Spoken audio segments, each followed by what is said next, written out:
Sungguh Tuhan, Kau ada di sini bersama dengan kami. Sampaikan sabda-Mu ya Tuhan, berikan satu firman yang mencelikkan mata rohani kami, khususnya setiap jiwa yang masih terhilang, tersesat, atau terhilang lagi. Dan yang buta secara rohani, Kau akan bukakan mata rohnya untuk melihat betapa indahnya mengikut Yesus itu. Terima kasih untuk teladan-Mu Tuhan, Engkau adalah Allah yang rendah hati. Dapatkah seorang manusia mengatakan tentang Allah begini? Engkau adalah Allah yang rendah hati. Di dalam Engkau, Yesus, kami menemukan seorang Allah yang hatinya sangat humble. Terima kasih kami bisa menjangkau-Mu karena Engkau mau mengalah dengan kami. Karena Engkau menjenguk dan menjemput kami memperoleh selamat. Terima kasih Tuhan, beritakan firman lewat mulut hamba-Mu, sembunyikan di balik salib-Mu. Dalam nama Yesus. Haleluya. Amin. Puji Tuhan. Di tempat ini di Sungai Yordan, berapa tahun yang lalu saya bawa jemaat datang kemari, lalu 1.000 orang kurang lebih yang saya baptiskan di sini. Waktu itu winter, musim dingin, wah dingin sekali tapi tidak pernah hilang dari memori. Melihat begitu banyak orang memberikan hidupnya kepada Tuhan. Saya bersyukur hari ini dapat giliran untuk bisa sampaikan firman ini langsung dari Sungai Yordan kepada Anda. Sebuah firman pengajaran yang bisa mencelikkan mata. Saya ajak kita semuanya untuk buka firman ya. Ambil Alkitabnya, buka bersama dengan saya di Matius pasal yang ketiga. Beri judul pentingnya dibaptis seperti Yesus. Saya ulang lagi, pentingnya dibaptis seperti Yesus. Ngomong-ngomong nih, mengapa sih Yesus harus dibaptis ya? Kan Yesus tidak berdosa. Coba kalau kita renungkan, pasti ada maksud Tuhan. Kita baca dulu firman, Matius pasal 3 ayat 13 sampai 17. Yesus dibaptis Yohanes. Maka datanglah Yesus dari Galilea ke Yordan, kepada Yohanes untuk dibaptis olehnya. Tetapi Yohanes mencegah dia, katanya, "Akulah yang perlu dibaptis olehmu, dan engkau yang datang kepadaku." Lalu Yesus menjawab katanya kepadanya, "Biarlah hal itu terjadi, karena demikianlah sepatutnya kita mengenapkan seluruh kehendak Allah." Dan Yohanes pun menurutinya. Sesudah dibaptis, Yesus segera keluar dari air dan pada waktu itu juga langit terbuka. Dan ia melihat Roh Allah seperti burung merpati turun ke atasnya. Lalu terdengarlah suara dari sorga yang mengatakan, "Inilah anakku yang kukasihi, kepadanyalah aku berkenan." Ayat 13 saya baca sekali lagi ya. Maka datanglah Yesus, berhenti sebentar. Jadi bukan Yohanes yang cari Yesus, Yesus yang cari Yohanes. Bukanlah baptisan diantar ke rumah, wah private service nih. Tapi Yohanes yang datang ke tempat umum, Yesus yang datang ke tempat publik. Anak Allah loh, tidak diperlakukan sebagai VIP. Anak Allah yang maha tinggi tidak merasa dirinya itu eksklusif sekali. Maka datanglah Yesus, inisiatif siapa? Inisiatif Yesus, padahal Yesus bukan orang berdosa. Orang berdosa harus tahu diri, kalau Yesus saja yang suci aja, datang atas inisiatif sendiri, minta dibaptiskan. Apalagi kita, orang-orang berdosa ini. Nggak peduli status kita, strata, kita semua itu anak Adam dan Hawa. Semua udah jatuh dalam dosa ketika sejak orok atau jadi bayi. Yesus beda, dia lahir di palungan memang, tapi Yesus itu tidak punya ayah. Roh Kudus turun ke kandungan Maria. Yesus itu anaknya Bapa. Anak Allah yang maha tinggi dengan A huruf besar di sini. Dia bukan seperti kita anak-anak Tuhan adopsi. Karena kita terima Yesus, kita diterima oleh Bapa. Tetapi dia adalah anak Allah yang tunggal. Putra mahkota sorga. Dia yang datang loh. Maka datanglah Yesus dari Galilea. Yesus yang datang. Ayo berinisiatif ya. Kalau yang belum dibaptiskan apalagi. Yang belum bertobat. Segera serahkan diri. Karena Tuhan Yesus sudah mati bagimu 2000 tahun lalu. Dan Tuhan sudah kasih contoh teladan di sini, di sungai ini. Tuhan dibaptiskan. Kita malu dong kalau kita nggak mau. Nggak peduli jikalau kita ini adalah seorang berkedudukan yang tinggi. Kita punya posisi. Orang yang kaya, yang dihormati. Yang punya power. Yang punya kuasa. Kalau kita itu masih adalah darah daging Adam dan Hawa, kita harus menyerahkan diri, datang ke gereja. Gereja Mawar Sharon yang saya gembalakan ada di mana-mana. Saya bersyukur Karena saat teduh bersama ini bukan hanya penginjilan saja, tapi pemuritan. Jadi ada tempat, ada lokasinya jikalau Anda belum menemukan sebuah gereja. Ketuk pintu, pasti jemaat yang saya gembalakan, semua pengerja happy melihat Anda. Kalau Anda cetuskan aja, aku mau dibaptis, nggak akan dilepaskan. Karena semua sudah saya ajarkan untuk cinta jiwa-jiwa. Dan itu berarti Anda sekalian. Maka datanglah Yesus, ayo datang. Dari Galilea ke Yordan. Dari Galilea ke Yordan berarti dibelan-belanin untuk datang. Maksudnya Yesus belanin untuk pergi. Dan sungai Yordan itu nggak seperti sungai di Kanada. Waktu saya dulu sekolah di sana, wah bersih, indah. Sungai Yordan itu, apalagi zaman Yesus, kotor kali. Itu bukan sungai yang bergengsi. Kita ke sana itu, kita bisa foto-foto. Nggak ada sih, nggak bisa difoto ya. Paling hijau lumut begitu warnanya. Jikalau bukan kecoklat-coklatan. Dari Galilea, Yesus ke Yordan. Nggak cukup dari sorga turun ke Palungan. Lalu ke Nazaret, tempat yang notabene miskin. Banyak sekali peternak di sana, atau banyak sekali shepherd ya, atau gembala. Orang-orang yang kerjaannya kelas bawah di masyarakat waktu itu. Yesus dari Galilea masih ke Yordan lagi. Zaman itu ada zaman dulu di Perjanjian Lama, ada seorang jenderal panglima, Naaman, disuruh mandi di sungai Yordan, tersinggung dia. Emangnya di negeriku nggak ada gitu kali atau sungai yang lebih bagus? Tapi karena Nabi yang bersabda, dia nurut akhirnya. Sungai Yordan turun level terus ya Tuhan Yesus. Kenapa sih Tuhan Yesus downgrade melulu? For you. Tuhan itu udah notabene maha tinggi. Kalau dia meninggikan diri lebih tinggi-tinggi lagi, kapan kita nyampenya?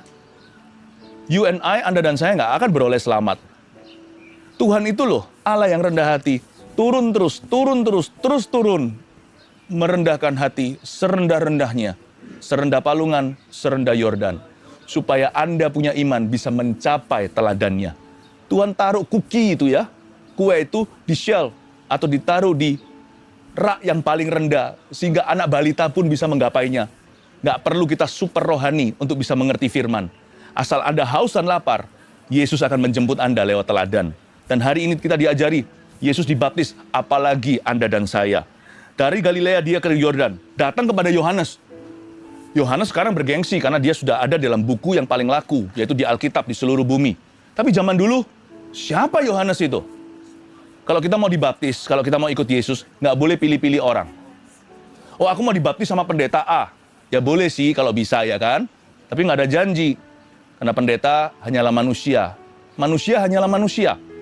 Tapi Yesus datang ke Yohanes. Yesus itu dibaptis sama seseorang yang kalah rohani. Yohanes itu siapa sih? Yohanes juga orang berdosa. Makanya itu waktu Yesus datang untuk dibaptis ke Yohanes, Yohanes mencegah dia dan berkata, no, jangan. Aku yang perlu dibaptis. Kenapa aku yang membaptis engkau ya Tuhan? Yohanes tahu diri. Dia sebagai orang berdosa. Dia tahu bahwa dia perlu bertobat dari sesuatu.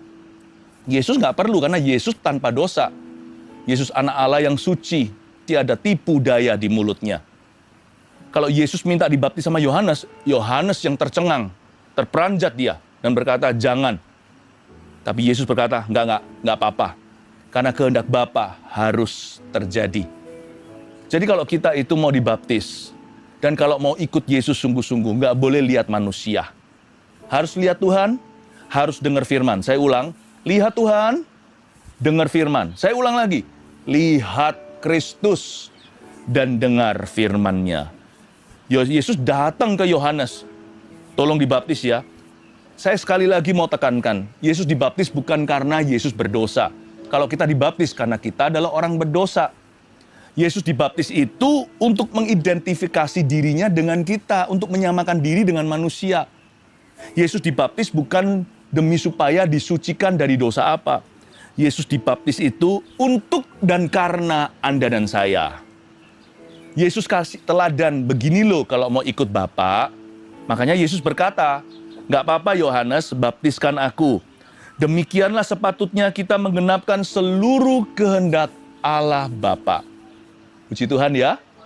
Dan Tuhan Yesus itu begitu rendah hati. Dan Yohanes pun akhirnya menurutinya. Sesudah dibaptis, Yesus segera keluar dari air, lalu Roh Kudus turun. Tulis nomor 1 poin pertama ya. Poin pertama, baptisan air adalah kehendak Allah atas setiap orang berdosa yang percaya. Catat itu. Saya ulangi lagi ya. Baptisan air adalah kehendak Allah. Udah, jangan dibantah. Saya nggak bicara soal metodenya. Tapi kalau bisa diselamkan, karena baptisan itu dalam bahasa Yunani, suratnya Paulus pun ditulis immersion, artinya baptiso. Artinya ditenggelamkan. Kalau kita bisa contoh Tuhan jiplak semirip mungkin, kenapa kita cari cara yang kreatif namun jauh. Saya nggak fanatik dengan metodenya, saya ngerti. Buat apa sih? Untuk apa kita sama metodenya kalau hatinya salah, ya kan? Anda tahu di kejadian gereja mula-mula, di Kisah Para Rasul, ada satu orang yang waktu baptisan, hatinya nggak benar.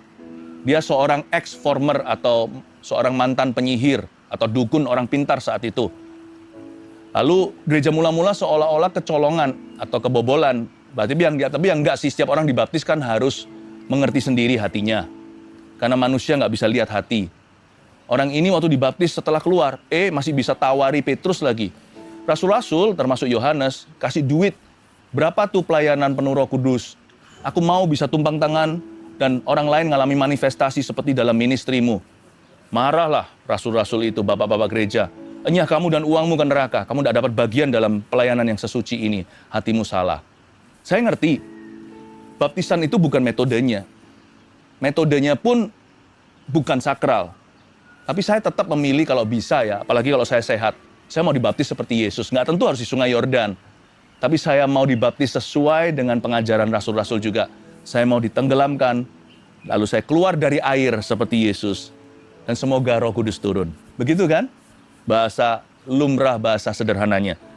Demikianlah sepatutnya, kata sepatutnya, kita menggenapkan seluruh kehendak Allah. Poin pertama, baptisan air itu kehendak Allah. Udah, no debat. Atas setiap orang berdosa yang percaya. Coba saya bayangkan gini. Bayangkan kalau ada sejoli, pasangan muda-mudi. Mereka jatuh cinta, mereka pacaran 5 tahun. 5 tahun belum ada kepastian. Tentunya yang perempuan mungkin yang angkat bicara. Gimana nih, honey, ya kan, sayang, atau nggak tahu panggilannya apa, darling. When will you marry me? Atau sebaliknya, misalnya yang cowok. Sekarang yang cowoknya berkata, ayo dong menikah. Tapi yang perempuan nggak mau-mau terus. Yang laki bisa pikir apa? Oh, saya mungkin dijadikan jembatan aja ya. Mungkin siapa tahu dia ada calon lebih baik. Kalau setelah 5 tahun sang pria itu serius, tapi yang sang wanita tidak pernah menyambut sebelah tangan, yang laki-laki kan bisa mikir, mungkin kamu tidak yakin kali sama aku, maybe you're not sure with me. Mungkin begitu. Tuhan mungkin bisa pikir yang sama loh, kalau kita itu hanya iman-iman. Tapi kita nggak pernah mau dibaptiskan. Itu seperti orang pacaran tapi tidak mau nikah. Apa susahnya sih? Nah, pemikiran Allah juga sama. Tapi kita nggak bisa berkatakan baptisan nggak menyelamatkan. I know, baptisan memang nggak menyelamatkan, tapi iman. Kan kita lihat itu orang yang di sebelah Yesus disalibkan itu mati, nggak dibaptis, masuk sorga. Yesus berkata, sore ini kamu sama aku di Firdaus. Ya tahu, tapi kan kita nggak disalibkan. Kita kan bisa melangkahkan kaki ke dalam air, di dalam gereja, dalam kolam baptisan. Baptisan air itu adalah kehendak Allah. Yesus saja dibaptis loh. Siapa sih kita? Kalau kehendak Allah harus terjadi atas Yesus, kehendak Allah harus digenapi atas dirimu dan diriku. Karena kita adalah orang berdosa yang telah menjadi percaya. Yang kedua, kita baca ayat 16 dulu. Sesudah dibaptis, Yesus segera keluar dari air dan pada waktu itu juga langit terbuka. Habis dibaptis, Yesus keluar dari air. Dan Yohanes, lalu ia melihat roh Allah seperti burung merpati turun ke atasnya. Perhatikan ya, di kolam waktu itu sudah ada 2 pribadi di ayat 16. Yesus kan keluar dari air, ada anak Allah di sana. Di sini, lalu Roh Kudus kan turun. Ada pribadi ketiga Allah Tritunggal, Allah Roh Kudus. Lalu ayat 17 Anda lihat. Lalu terdengarlah suara dari sorga yang mengatakan, siapa ini? Siapa yang berkata, inilah anakku yang kukasihi, kepadanya lah aku berkenan, Allah Bapa. Berarti poin number 2, Allah Tritunggal hadir ketika seseorang dibaptiskan dalam nama Bapa, Anak, dan Roh Kudus. Nggak mungkin diwakilkan. Nggak mungkin diwakilkan. Saya tahu Allah Tritunggal itu sebuah misteri, kita nggak bisa mengerti sepenuhnya, tetapi saya percaya, asal kita percaya Yesus, kita kenal kasih, kita kenal Bapa, kita percaya Yesus ada Roh Kudus di dalam hati kita. Tapi coba saya jelaskan dari sisi Allah Bapa, Allah Anak, Allah Roh Kudus. Bukankah Yesus dalam amanat agungnya berkata, Matius 28, pergi jadikan semua bangsa muridku. Lalu baptiskanlah mereka dalam nama, dengan jelas loh ya, jangan dikorting nih. Dalam nama Bapa, dalam nama Anak, dan dalam nama Roh Kudus. Yaitu di dalam nama Yesus, ya kan?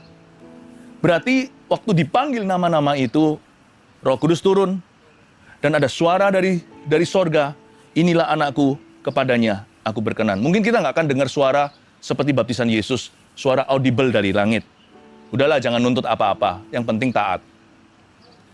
Tapi saya yakin ada kesaksian Bapa di dalam diri kita waktu kita dibaptiskan. Sekalipun kita nggak melihat langit terkoyakkan, banyak orang sekaligus witnessing atau menyaksikan turunnya Roh Kudus. Tapi saya percaya Roh Kudus akan turun. Berapa tahun lalu waktu saya baptiskan, kurang lebih 1.000 di sini. Orang terakhir yang dibaptiskan, 10 terakhir saya masih ingat ya. Saya beserta dengan beberapa asisten-asisten di dalam air ini. Lalu turun ada satu burung putih, bukan penglihatan, burung beneran. Indah sekali, kurang lebih 100 meter di depan. Lalu dia hinggap di atas permukaan air itu sebentar. Ya, itu mungkin kebetulan, atau bisa jadi fenomena alam, atau sesuatu yang supranatural. Tapi bagi saya mengingatkan firman ini, yang penting itu sih, saya nggak coba untuk mencocok-cocokkan cerita firman, tetapi firman itu nggak ada pengalaman firman ini benar, tapi hari itu mengingatkan saya akan firman waktu Yesus dibaptis. Allah Roh Kudus itu turun seperti, bukan burung merpati, tapi seperti burung merpati. Semua orang, banyak orang, Yohanes terutama melihatnya. Saya percaya Allah Tritunggal hadir ketika Anda dibaptiskan. Nggak tentu dibaptiskan itu di Sungai Yordan. Ya, kalau kita berdoa mungkin diberi sama Tuhan kesempatan. Saya pernah membaptiskan orang itu di bathtub. Ya, di itu tempat mandi, kamar mandi. Karena waktu itu harus sembunyi-sembunyi di sebuah tempat yang tidak mudah untuk menjadi orang Kristen atau anak Tuhan. Tapi tetap Roh Kudus turun. Ada kesaksian Bapa di sana. Betapa indahnya Allah Tritunggal hadir saat kita dibaptiskan dalam nama Bapa, dalam nama Anak, dan Roh Kudus. Yang berikutnya, saya baca sekali lagi ya, ayat yang ke-16. Coba kita naik lagi ke ayat 16. Sesudah dibaptis, Yesus segera keluar dari air. Dan pada waktu itu juga langit terbuka dan ia melihat Roh Allah seperti burung merpati turun ke atasnya. Dan lalu terdengarlah suara dari sorga yang mengatakan, inilah anakku yang kukasihi, kepadanya lah aku berkenan. Yang terakhir, nomor 3, meskipun kita nggak baca ayatnya, saya kepingin sekali untuk mengingatkan kita surat Paulus. Yang ketiga, tulis dulu poinnya. Tubuh dosa kita sah menjadi bait suci Roh Kudus saat keluar dari air baptisan. Betul. Tubuh dosa, saya nggak bicara tentang manusia, roh kita, jiwa kita. Badan, tubuh ini dulu kan dipakai untuk bohong, dipakai untuk dosa-dosa seksual, dipakai untuk memukul, kekerasan dalam rumah tangga, dipakai untuk dengar gosip, mulut dipakai untuk fitnah, mata dilihat untuk lihat pornografi, segala macam, masturbasi. Badan kita ini kotor dalam history atau sejarahnya. Saya percaya waktu kita dibaptiskan, ada sesuatu terjadi di badan kita. Sehingga setelah kita keluar dari air baptisan, kuasa pencobaan nggak akan melebihi kekuatan.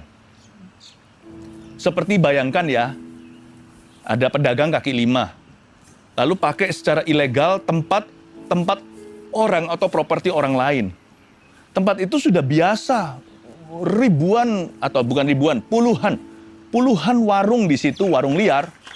Coba bayangkan, pada waktu tempat itu mau dipakai beneran untuk bidang usaha yang sesuai dengan peruntukan, pasti akan ada yang namanya clearance, atau pasti akan ada yang namanya pembebasan lahan.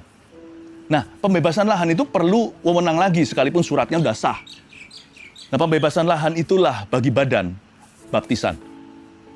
Baptisan kita itu membuat tubuh dosa kita itu seperti dikasih kekang. Kita sah menjadi bait suci. Kita ngomong sama diri sendiri, sama setan.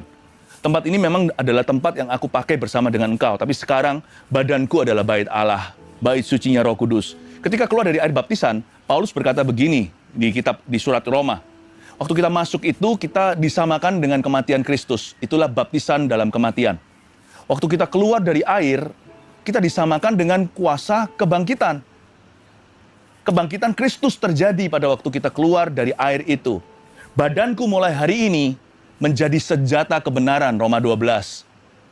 Kalau Roma 8 berkata kita keluar dari air itu, badan kita, tubuh dosa sudah kehilangan kuasanya. Bukan berarti kita nggak bisa jatuh dalam dosa lagi. Bisa. Orang penuh Roh Kudus bisa jatuh. Kalau dia lengah atau kalau dia main-main dengan Tuhan. Orang yang diurapi seperti Raja Saul pun bisa kayak gitu berakhirnya. Kenapa? Karena dia tidak menghormati firman Allah. Apakah kita nggak bisa digoda? Bisa. Kita bisa dicobai? Bisa. Tapi saya percaya semua kecanduan sudah patah. Kita bisa kembali lagi seperti anjing balik kepada muntahnya. Tapi kita nggak bisa berkata, aku kesurupan melakukan hal itu. Atau karena aku tidak berkuasa atas diriku. Seseorang menyuruh aku melakukan hal-hal demikian. Nggak bisa lagi. Waktu kita dibaptis, tubuh dosa kita sudah kasih cap baru, disegel sama polisi, disegel sama Roh Kudus. Apakah bisa kaki lima yang liar, warung-warung yang tidak berizin di situ lagi? Ya bisa kalau kita biarkan. Lama-lama kalau kita diam di situ, ya semua bahkan hewan-hewan liar pun akan bersarang. Makanya itu kita perlu pikul salib, sangkal diri, ikut Yesus setiap hari. Tetapi sudah nggak ada lagi kata-kata begini. I cannot help it. Saya tidak mampu untuk mencegah itu. Nggak ada. Itu nonsense, omong kosong. Karena orang yang sudah dibaptis, badannya sudah dikasih sama Tuhan. Suatu materai bahwa badan ini adalah senjata kebenaran atau senjata terang. Tubuh dosa kita sah menjadi bait suci Roh Kudus saat keluar dari aliran air baptisan. Lalu bagaimana dengan Yesus? Apakah Yesus itu tubuhnya tubuh dosa ketika dia harus dibaptis? Kenapa Yesus harus masuk dalam air dibaptis oleh Yohanes? Bukan, kalau Yesus lain ya. Yesus beda, Yesus memberi teladan. Begini, baptisan Yesus itu fungsinya menjadi pemisah antara kehidupan natural Tuhan dan kehidupan supranatural Tuhan Yesus sebagai anak Allah. Kalau sebelumnya Yesus adalah anak tukang kayu, meskipun dia sudah anak Allah sejak dikandung oleh Maria, tetapi kan 30 tahun pertama kita baca di Alkitab, waktu Yesus umur 12, di bawah asuhan orang tua Yusuf Maria, sempat tertinggal di bait suci waktu itu, dicari 3 hari sama papa mamanya. Itu kan kehidupan alami, the natural life of Jesus. Waktu Tuhan hanyalah Son of Man, sebelum dikenal sebagai Son of God. Baptisan itulah markernya, before and after, sebelum dan sesudah. Baptisan Yesus di sungai Yordan ini memisahkan antara Yesus sang anak tukang kayu dan Yesus sang anak Allah. Yesus sang anak manusia dan Yesus Mesias manusia. Disinilah. Nah bedanya dengan kita, hidup kita ini sebelum dan sesudah 2 Korintus 5:17. Baptisan itu melambangkan yang lama telah berlalu, manusia jahat kita, manusia berdosa, yang baru telah datang. 1, 2, 3, coba kita baca sekali lagi. Ya, saya review kembali poin apa yang kita dapatkan, pentingnya dibaptis seperti Yesus oleh Yohanes. 1, baptisan air adalah kehendak Allah atas setiap orang berdosa yang percaya. Katakan amin. Kalau Anda belum dibaptis, saya beri instruksi setelah ini ya. Allah Tritunggal nomor 2, Allah Tritunggal hadir ketika seseorang dibaptiskan dalam nama Bapa, Anak, dan Roh Kudus. Yang ketiga, ini penting untuk setiap orang percaya, tubuh dosa kita sudah menjadi bait suci Roh Kudus saat keluar dari air baptisan. Dan kalau Anda belum dibaptis hari ini, atau Anda dahulu kecilnya seperti saya, dibaptis tapi bukan dengan diselamkan, apalagi yang belum mengerti tentang baptisan. Saya dulu waktu dibaptis ketika umur 6 tahun sekian, dibaptis percik, saya nggak ngerti soalnya. Sedangkan saya sekarang paham baptisan itu baptisan pertobatan. Akhirnya saya mengambil keputusan waktu umur 18 tahun, bukan di sini, waktu itu di Kanada, di mana saya sekolah. Saya memberi diri di gereja, tempat saya digembalakan, agar saya dibaptis dalam nama Bapa, Anak, dan Roh Kudus. Dan itulah permulaan lahir baru atau hidup baru saya. Tepatnya tahun 1992, waktu saya bertobat di bulan September sekian. Saya percaya hari ini juga bisa menjadi harimu, kalau Anda belum pernah dibaptis, atau kalau Anda dulu kecilnya dibaptis tapi tidak mengerti. Saya percaya baptisan ini akan meneguhkan sekali. Cari gereja Mawar Sharon kalau Anda belum punya gereja sendiri. Dan Anda bisa menulis formulir itu, ya isi form baptisan. Langsung aja ditulis, ya seperti yang tertera. Isi form baptisan ini, kami segera follow up. Gereja Mawar Sinar terdekat akan membaptiskan dan memuridkan keluarga Saat Teduh yang saya sangat amat sangat cintai. Are you blessed?